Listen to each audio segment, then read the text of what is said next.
Welcome back. Now, these are some of the most adorable sweaters I've ever seen, and I'm sure you've ever seen. They're really very charming. They're just perfect for spring or even Easter Sunday.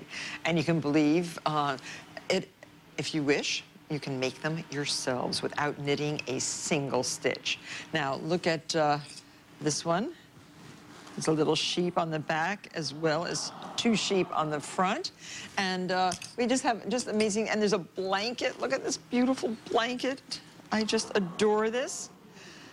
And we have other designs that I know you're just going to love. Please say hello to 3-year-old Daisy Miller and her 1.5-year-old sister, Ella.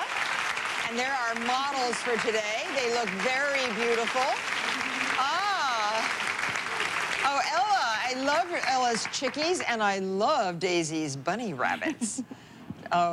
Daisy was able to choose from all of the sweaters that we have today, and she chose the bunny rabbits. You look beautiful. And of course, these are the 2 lovely girls of Daisy, Darcy Miller, our weddings editor. Oh, thank you very much, Darcy, for bringing the girls with you.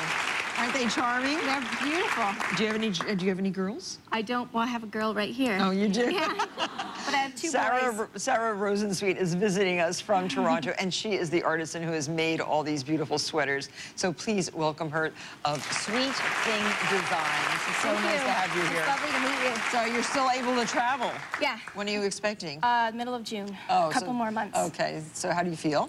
I feel great. Well, we love your sweaters. Thanks. And we love all your craft ideas. Thank you. And we thought it would be really nice to show you how Sarah has turned regular sweaters, and this is the second thing we've done with regular sweaters, actually. I have seen the first one, too. Simpler, much simpler mittens and hats by taking sweaters that maybe you threw into the washer and dryer by mistake, maybe has a moth hole in the sleeve or in the back and you can't wear it anymore, but how perfect to felt it and then turn it into something extraordinary for the children. And you're recycling as well. Yeah, so this is a man's sweater vest. Yeah. That's and before it that's was before felted. You take it apart. Oh yeah, look, this has some little holes in it. It does, which you can just stitch up or stitch around. And then when it's felted, look what happens to it. It gets so soft and fuzzy. And now how did you do that? Really soft. All I do is put it in the washing machine on hot with some detergent. Everything you're not supposed to do to sweaters, you do. And you can even wash it a few times if it doesn't get as fuzzy as you want. And then you can use the sweater.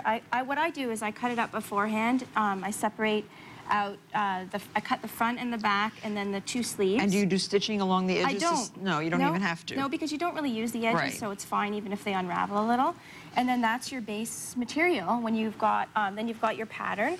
And the pattern, by the way, for this simple cardigan sweater, Sarah has generously given us a pattern. It's on our website at marthastewart.com. So I want to see all the sweaters that you make, by the way, using this technique. I'd love to get photographs of them. Even if you're not a big sewer, it's such a simple pattern to follow. So the sleeves, front and back. Yep, so I've got the sleeves here, and I almost always do cardigans because it's so much easier to get children into a cardigan. That's what I found. Over the head, that's what I found when I had my own kids. So look, these are the, and using like the the real sleeves or the real, what do you usually use for I always sleeves? use the ribbing of the old sweater for the bottom of the new sweater and the sleeves of the new sweater, because then that's one less step you have to do. You don't have to finish the bottom or the sleeves. It's Ella's leaving, by the way. Ella! Bye-bye! Ella, do you want... She wanted to sew with you. Oh, okay. Bye, sweetie. Well, she can go play in the green room and watch. Okay, bye. So soon you're going to have one. Well, I've got 2 already. Oh, you have 2? Oh, yeah, okay. 2 boys. So do they wear the cardigans? They do, especially the little one. I actually have to hide the sweaters from him because he wants to put them on, even the tiny baby ones. He tries to squeeze his arms in. Oh, there they are. Look how cute. Oh, I love the Halloween one. Well, the boys like the skull and crossbones because they're kind of tough. Yeah. Oh, they're very cute. So yeah, very cute. Okay, so you have them all, and then you sew them together, and I sew the shoulder seam first, and then I just sew the sleeve on. What stitch is that? First I do a straight stitch, and then I zigzag the edges, and it just makes a nice finish. Right. You probably don't even need to zigzag it because it's felted; it won't unravel. But I just like to finish it nicely. But if you are not going to make them, and you are going to buy them, and they do cost like $150 for the sweaters. Between $150 and $175, depending on the size. $5 for these creative, one-of-a-kind sweaters, you want to make sure that they are well made, and Sarah really makes sure they are. Yeah. Beautiful. Although the felting part is my favorite, but you do need this to work on. Yeah, definitely. So then I just sew up the from waist to sleeve.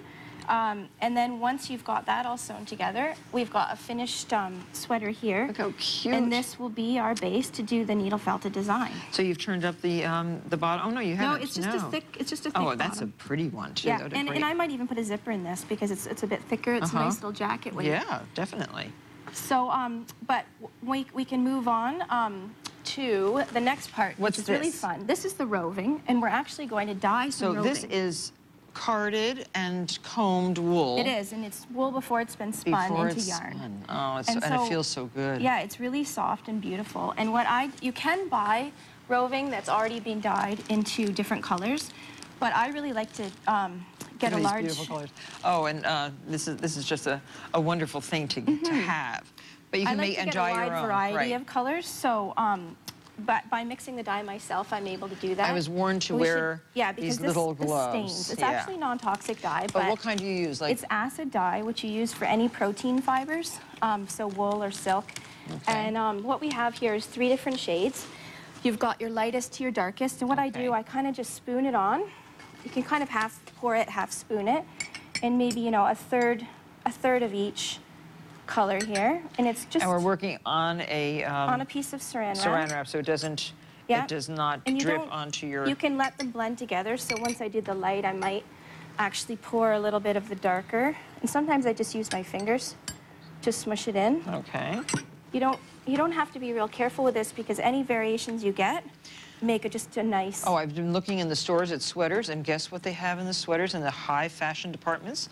These modulated dyes now from dark to light. Yeah, so once you do that, yourself. all you have to do is you just fold up the saran wrap.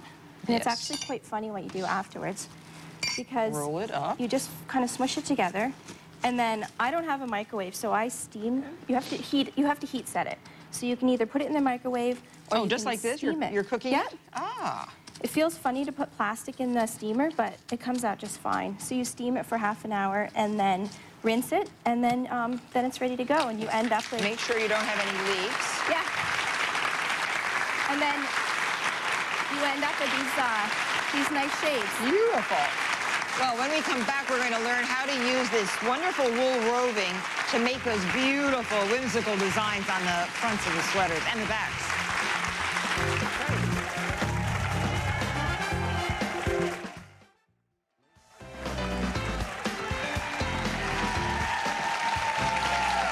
We're back making adorable spring sweaters with Sarah Rosensweet. Thank you so much. And now I'm going to learn how to do the design. Yeah, we're going to do some needle felting. Yes. So you've got some roving there. I've got some here. What we're going to work towards. Now explain, where did this art of needle felting come from? Well, it's kind of a funny story because someone actually invented it about 25 years ago. I'll show you the needles. Needle felting couldn't have been done until we had these. These are industrial rug-making needles. Now, do you think you can get a really good close-up of this needle? I mean, it has to be like microscopic because you have to see there's little tiny barbs on the point of the needle. The barbs grab the fibers of the roving and push them through the fibers of the sweater. So you can't really get it through this very easily because it's barbed. Did you get that picture? Yeah. Okay, good. So yeah, those are the needle felting needles. We're going to actually work towards making a ladybug sweater. How cute. So, which is a great design for spring. And what we've got here, you've got a plain piece and I do too, and we'll start out with some grass. So if you want to just take some of your green roving there, and I just pull off a piece, it just separates nicely. You could just pull off a piece 4 or 5 inches in length. You can always stretch it out a little if it's a little bit fat.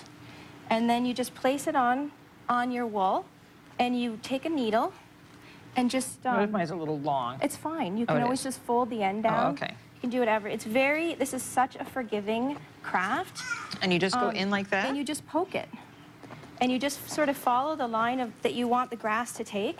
You don't even really need to shape it very much with your fingers because you can use the needle. You can pull it in at the sides with the needle. If it's looking a little bit too fat, you can just use the needle to pull some of the fiber in. And you know the best thing is if you feel you don't like the design you've made, you can just pull it up. What about your kid? Oh, yeah. Can they pull it off?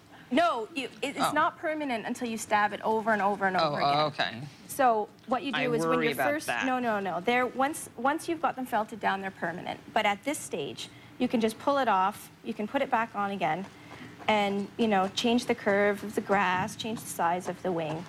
And what you do, we've got another piece here, something that I've felted. And you've done it, I've done it over and over again. It's so much fun. And you can really see it starts to come through to the back. You get a bit of a shadow image on the back once you've started to pull it through. Oh yeah, you really do. And after, you know, I might spend 15 minutes poking down just one blade of grass to get it permanent. So what about this other tool? This is what after I've got my design in place, I've got 2 needles taped together. Or so sometimes I'll do 3.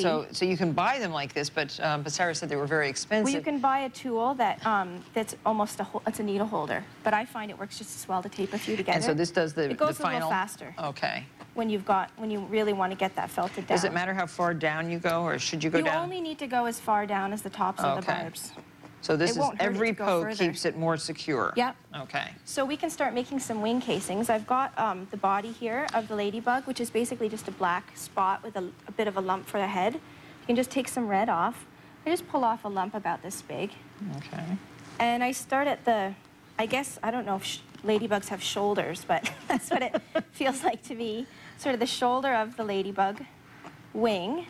And you really, one of the things I thought when I first started felting was that you needed to use your fingers to shape the roving, and you really don't. You just need to use the needle will shape it for you if you poke in the shape that you want it to eventually become. And so after you've got the shape you wanted, you just poke it over and over again. Okay. And then eventually it becomes all matted together. A beautiful ladybug look. And then you do the black... And then you can do the spots. Okay, the black spots. The spots are really fun to do. You just take actually a tiny bit of the Everyone black. in the audience, you're getting not only this fabulous little bag of roving, of all these colors that you can practice yourself, and take your husband's best cashmere sweater and felt it tonight. Just do that. And in here is the needle, also the felting needle. And so...